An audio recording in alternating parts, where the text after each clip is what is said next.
In this part of the training, we're going to be talking about sex abuse. This is where some of the alarming statistics are going to come in and some of the things that might make you feel uncomfortable. If that is the case, go ahead and X out of the training. Someone with an intellectual disability or a dual diagnosis is more vulnerable to abuse, neglect, and exploitation. Sex abuse is one of the leading ways that someone with an intellectual disability or dual diagnosis is abused. The statistic is very alarming. 90% of individuals with an intellectual disability will be sexually abused in their lifetime. Sex abuse might be the only sexual experience that someone with an intellectual disability may ever have. In the United States, every 73 seconds, someone is sexually assaulted. That's all of our population. The population of intellectual disability or dual diagnosis is not alone. We should be more educated and informed on how we can identify, report, and stop sexual abuse. We should also be trying to prevent it. Sex abuse is defined as the unwanted touching or harming to another person that is sexual. Sex abuse is using force or taking advantage of another person in a sexual manner. So sex abuse can be unwanted touching, petting, sex, oral sex, sexual harassment, or any unwanted sexual misconduct. Someone with an intellectual disability or dual diagnosis is more susceptible to sex abuse, and here's why.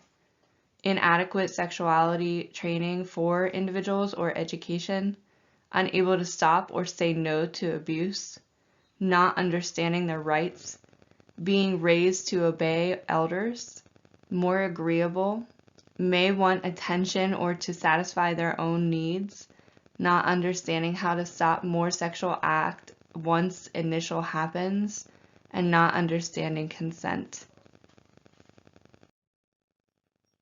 There are warning signs for abuse, neglect, and exploitation. We're going to be talking about the sex abuse warning signs today. So warning signs are anything that you can see that is unusual, but keep in mind that doesn't always mean it's sexual abuse. There have been other cases of stressors that may be affecting that person that could be showing these warning signs. So just keep in mind that you can't always say it's sexual abuse from these warning signs, but you can suspect that something is going on. So some of the warning sign examples: regressing in their abilities, unable to go to the bathroom, unable to get a shower, lower self-esteem, voices their disgust with their body or hides their body, sudden mood swings or being withdrawn, lack of interest in all activities or avoiding certain locations, sudden eating changes, eats too much or not eating enough.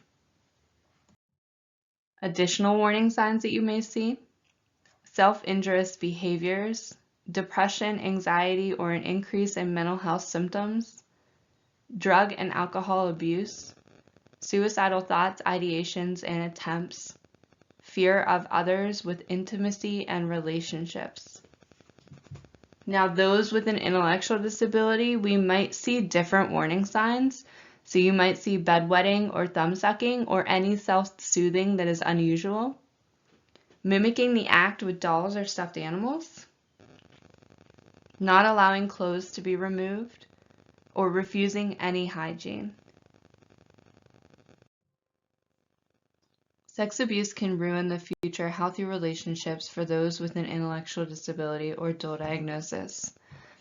These individuals can have a harder time with maintaining and understanding what a healthy relationship is.